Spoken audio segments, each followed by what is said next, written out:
Getməzdi, bir bəla gəldi apardı. Nurlu bənzi də soldu, saraldı.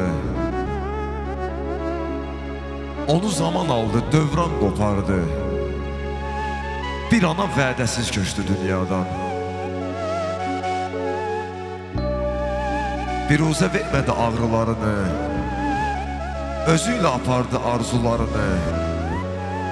Allah'a tapşırdı balalarını. Bir ana vədəsiz köçdü dünyadan.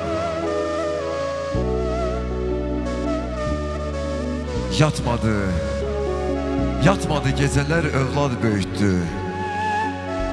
En güzel kelam da ana öydü. Ne kadar sağ idi melek özüydü. Bir ana vədəsiz köçdü dünyadan.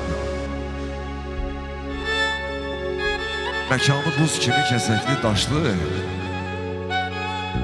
Ne fərqi cavandı, yoksa ki yaşlı. Qoydu övladlarının gözünü yaşlı. Bir ana vədəsiz köçdü dünyadan. Analar tisəydi, cəfası yoxdur. Anasız olanın dünyası yoxdur. Gördü ki heç kimin faydası yoxdur.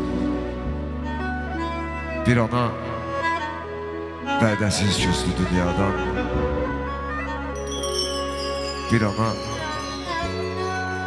vədəsiz köçdü dünyadan.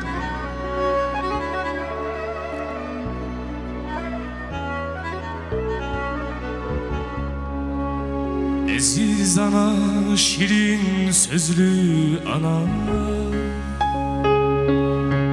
kalbin temiz, eşkin solmaz bahar.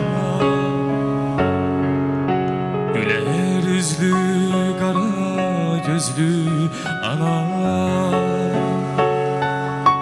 hara gitsen gözün mene bakma. Vay dedin bana, hayat verdin